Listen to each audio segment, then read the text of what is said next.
Assalamualaikum warahmatullahi wabarakatuh.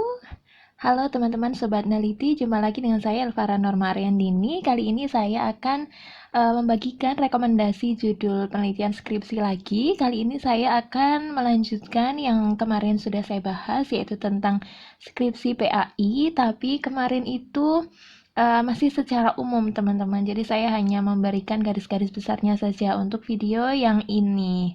Nah, tapi saya lihat di sini viewsnya sampai 500-an lebih, sehingga saya ingin merekomendasikan lebih banyak lagi untuk teman-teman yang ada di jurusan PAI ya. Oke.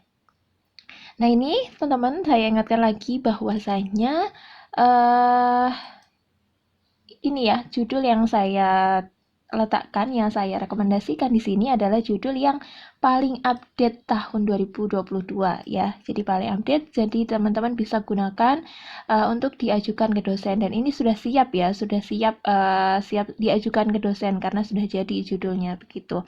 Oke, nanti tinggal teman-teman sesuaikan saja mana yang cocok untuk teman-teman gunakan. Oke, langsung kita masuk ya untuk yang pertama, yaitu implementasi ekstrakurikuler kepramukaan berbasis karakter dalam penguatan materi pendidikan agama Islam di mana gitu ya. Jadi kita menggunakan ekstrakurikuler di sini kepramukaan. Ya, di sini bisa teman-teman ganti sih sebenarnya, bisa mungkin PMR, OSIS dan lain-lain. Intinya di situ adalah untuk membentuk karakter ya. Karena kita tahu bahwasanya ekstrakurikuler ini cukup sangat membantu dalam membentuk karakter siswa seperti itu ya. Nah, tapi di sini dalam penguatan materi pendidikan agama Islam ya, karena kita penelitiannya PAI begitu. Jadi ada hal-hal yang dikaitkan dengan penguatan materi pendidikan agama Islamnya begitu. Oke, ini salah satunya yang bisa diaju teman-teman gitu ya. Uh, jadi kepramukaan yang berbasis karakter gitu. Bisa mungkin yang nanti OSIS berbasis karakter atau PMR berbasis karakter seperti itu. Nah, itu untuk memberikan penguatan materi pendidikan agama Islam. Di sini dilakukan di MA Kediri. Nah, ini tahun penelitiannya dilakukan tahun 2020. Ya, diterbitkan di jurnal Tadrib. Teman-teman nanti bisa mencari linknya ini ya, linknya ini.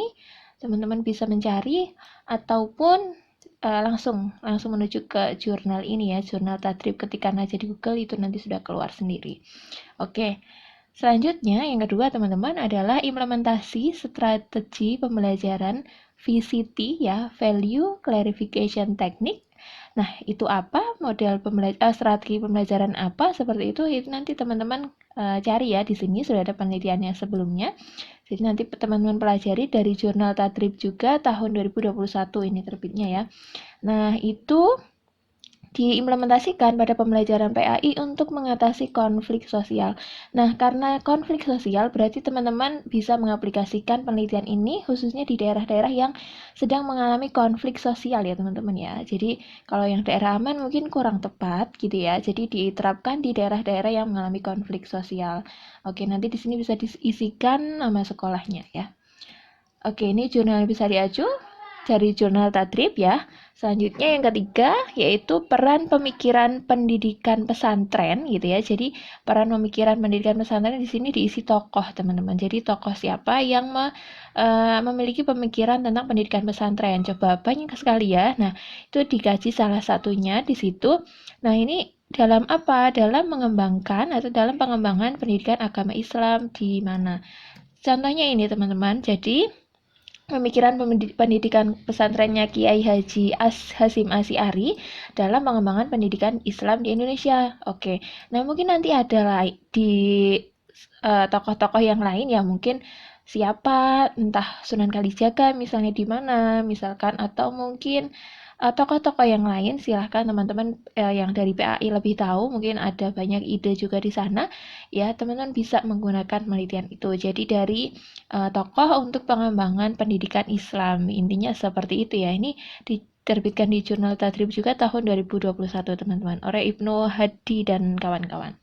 Oke, selanjutnya yang keempat yaitu pembelajaran PAI ya, pembelajaran pendidikan agama Islam yang di sini berbasis humanistik teman-teman ya, berbasis humanistik dengan pendekatan active learning ya, pendekatan active learning di mana gitu.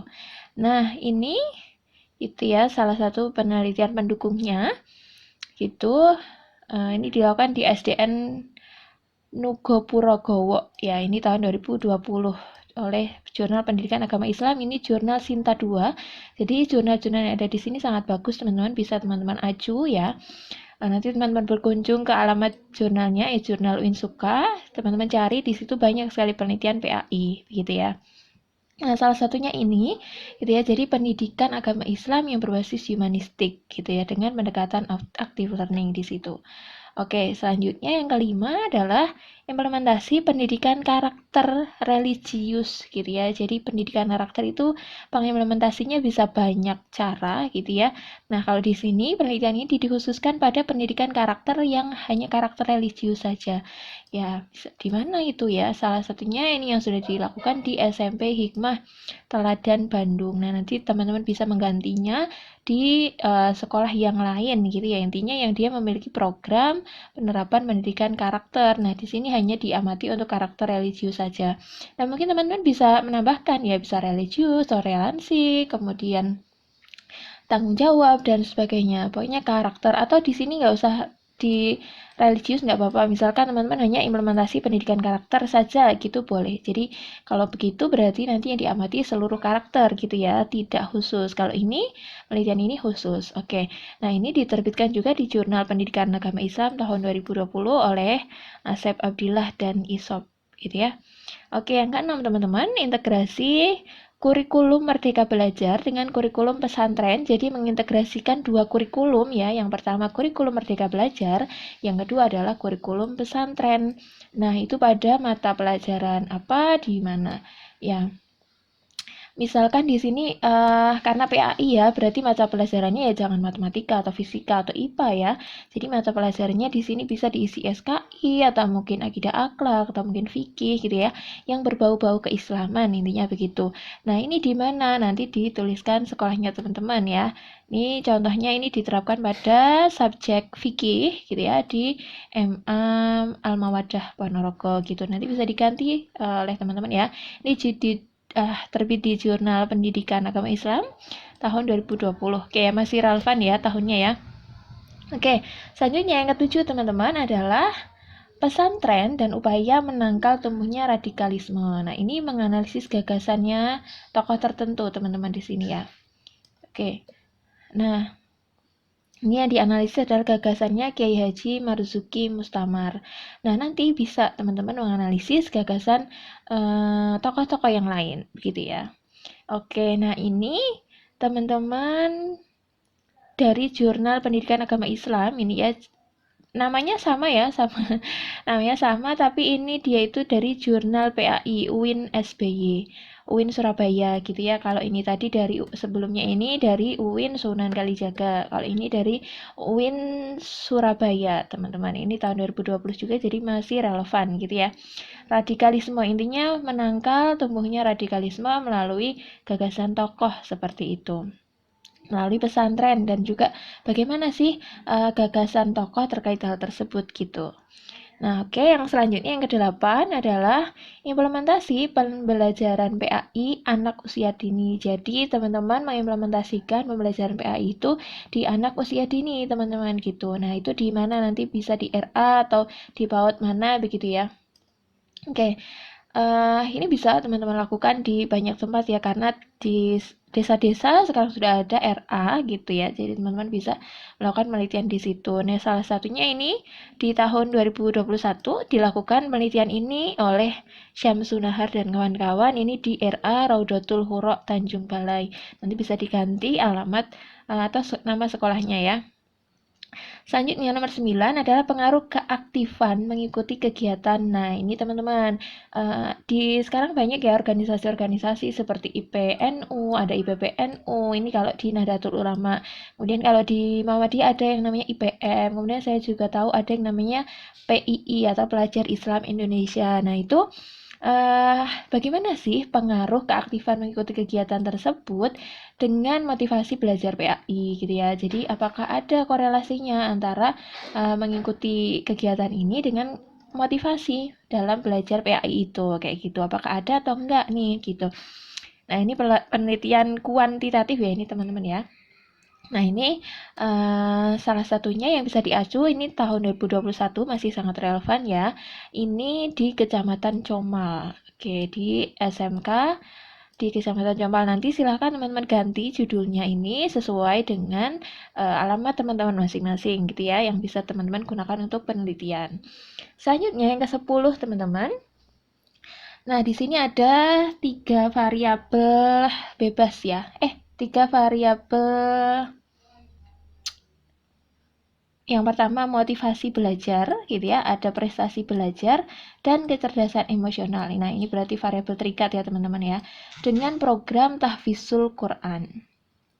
Oke, jadi ada tidak sih ini penelitian korelasi ya? Penelitian korelasi itu termasuk dari penelitian kuantitatif, teman-teman. Jadi ya penelitian korelasi adalah penelitian kuantitatif gitu. Jadi nanti mencari korelasi antar variabel. Jadi variabel bebasnya di sini adalah teman-teman program tahfidzul Quran ini variabel bebas ya. Mana nih? Ini adalah variabel bebas teman-teman. Nah, ini variabel bebas ya, pengaruh program tahfidzul Quran ini nanti akan diketahui atau dilihat pengaruhnya terhadap yang pertama variabel terikatnya. Yang pertama adalah motivasi belajarnya gimana. Kemudian yang kedua prestasi belajarnya gimana dan yang ketiga adalah kecerdasan emosionalnya seperti apa gitu. 3 hal itu. Nah, itu yang mempengaruhi adalah tahfidzul Qurannya gitu ya. Nah, dari penelitian ini teman-teman bisa mengambil satu saja, misalnya motivasi saja atau prestasi saja atau kecerdasan emosional saja, atau mengambil 2 boleh, atau mengambil 3-tiganya juga boleh. Silahkan, itu sesuai dengan kemampuan teman-teman gitu ya. Jadi bisa memilih salah satu, 2, atau 3. Nah, ini dipengaruhi oleh adanya program tahfidzul Quran. Nah, berarti kalau teman-teman mau penelitian ini, berarti teman-teman harus mencari sekolah ataupun pondok ataupun apa yang memiliki program tahfidzul Quran gitu ya. Oke, selanjutnya ini adalah yang bisa diacu teman-teman. Salah satu penelitiannya di Jurnal Tadrib tahun 2021 ya. Oke, ini ditulis oleh Denny Priyansah dan kawan-kawan. Silahkan nanti teman-teman download. Oke, yang ke-11 teman-teman adalah eksistensi SDIT dalam pembelajaran Al-Quran. Oke, sekarang sangat banyak ya berdiri SDIT. Di daerah-daerah teman-teman juga mungkin sudah sangat banyak juga. Nah, itu gimana eksistensinya dalam pembelajaran Al-Quran gitu ya. Ini bisa di SD kecamatan, entah kabupaten, entah mungkin hanya satu sekolah juga bisa gitu ya. Nah, ini salah satu yang bisa diacu teman-teman. Kalau di sini adalah Kota Medan ya, mungkin cakupannya agak luas ya di Kota Medan. Jadi mungkin teman-teman bisa ambil juga di kota yang lain ataupun mungkin di kecamatan lain gitu ya. Oke, selanjutnya yang ke-12 teman-teman ada peran profesionalitas guru gitu ya. Apa sebenarnya peran profesionalitas guru PAI ya, guru PAI dalam membangun karakter, lagi-lagi karakter ya karena sangat hits ya penelitian tentang karakter ini. Nah, karakter apa? Karakter religius utamanya ya, teman-teman, karena guru PAI gitu ya. Yang sangat bertanggung jawab untuk membentuk karakter religius siswa. Nah, bagaimana peran guru profesionalitas guru ini gitu ya? Ini dicari di sini. Apakah selanjutnya ya, ini profesionalitas guru ini salah satunya di jurnal Torikoh ya, Torikoh betul. Di jurnal Torikoh ini alamatnya di sini teman-teman, silahkan nanti teman-teman cari ya. Ini juga sudah termasuk jurnal Sinta, jadi sangat bagus untuk diacu oleh teman-teman. Selanjutnya yang ke-13 teman-teman adalah penguatan pendidikan karakter peduli sesama. Jadi ada karakter yang di sini yang di garis bawahi adalah karakter peduli sesama gitu ya, melalui kegiatan ekstrakurikuler. Oke, ekstrakurikuler ya. Bisa PMI, mungkin bisa PMR ya, sorry salah di sini PMR, atau mungkin juga pramuka atau relawan. Nah, itu untuk membentuk atau menguatkan karakter peduli sesama itu perannya seperti apa gitu, teman-teman. Nah, ini salah satunya yang sudah dilakukan penelitian gitu ya. Ini adalah ekstrakurikuler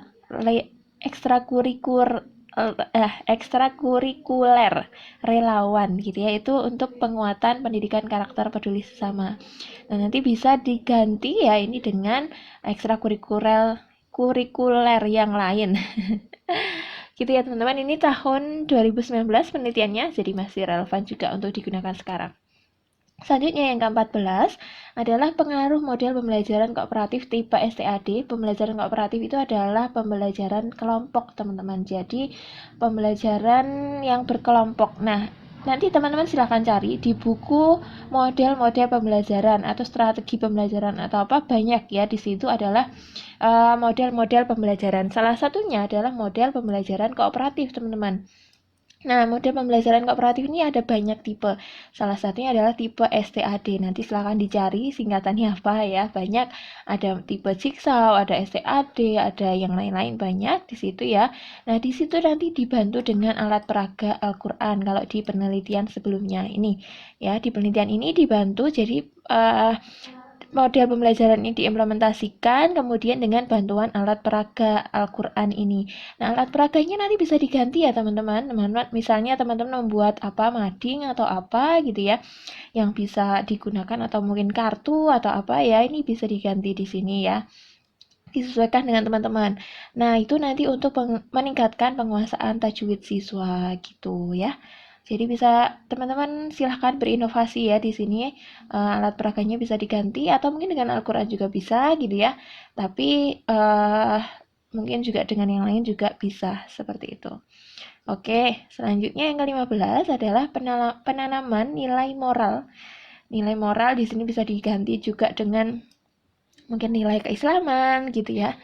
Nah, penanaman nilai moral anak di lingkungan lokalisasi. Lingkungan lokalisasi itu adalah lingkungan ini teman-teman di orang-orang yang pekerja seks komersial gitu ya.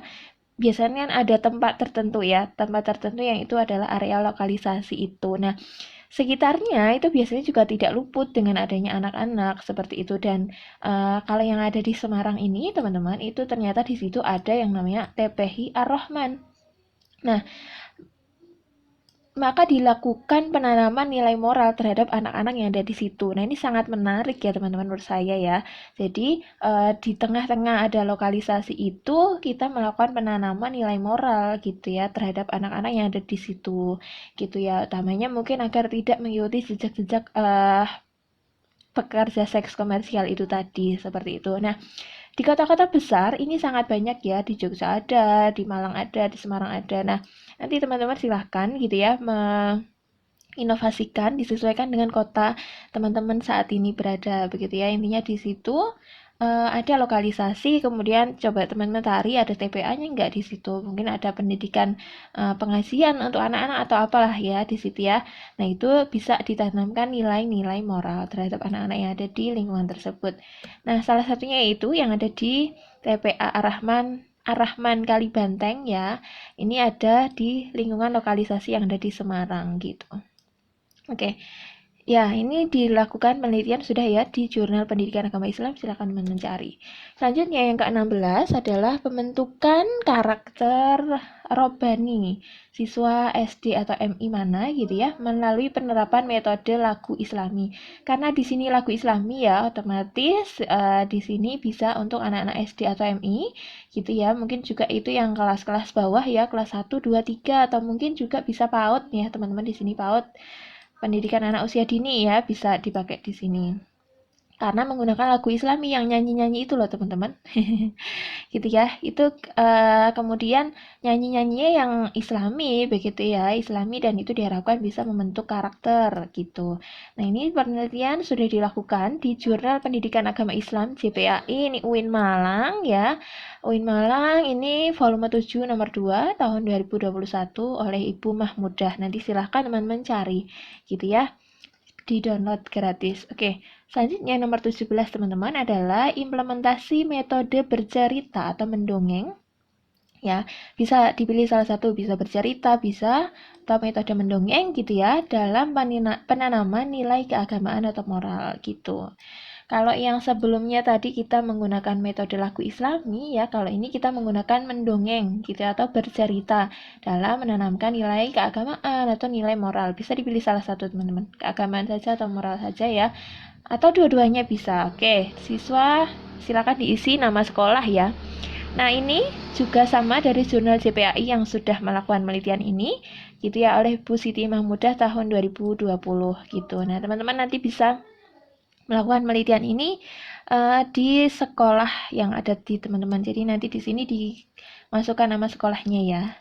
Oke, selanjutnya yang ke-18 adalah program boarding school ya, teman-teman tahu ya, sekolah yang boarding school yang ada asramanya gitu ya, dalam membentuk kemandirian. Nah, ini sangat terkait ya antara boarding school di mana siswa jauh dari orang tua gitu ya, otomatis di situ akan membentuk kemandirian. Ya, hipotesis awalnya seperti itu. Nah, nanti apakah benar-benar membentuk kemandirian atau enggak? Nah, ini teman-teman melakukan penelitian di sini gitu ya. Kalau penelitian kualitatif, berarti nanti teman-teman datang ke boarding school-nya untuk mengamati bagaimana ya, apakah anak-anak yang di boarding itu dia mandiri atau enggak. Nah, di situ diamati begitu ya, teman-teman. Berarti nanti teman-teman mencari sekolah yang boarding ya, di sini diisi nama sekolahnya nanti ya. Oke. Salah satunya yang bisa mana tadi ya? Yang bisa diacu adalah ini jurnal Torikoh juga ya, atau Rikoh. Nah, ini sudah dilakukan di SMA Negeri 1 Pekalongan. Nah, nanti bisa mungkin di Solo ada ya. Man 1 Solo ada ya, kemudian Man Jogja juga ada begitu, atau di daerah-daerah yang lain silakan teman-teman mencari, setiap daerah biasanya sudah ada. Ya. Oke, selanjutnya yang ke-19 teman-teman adalah problematika pembentukan karakter ya. Jadi dalam pembentukan karakter itu pasti ada problematikanya di situ ya. Nah, di sini kita menyoroti problematikanya saja gitu.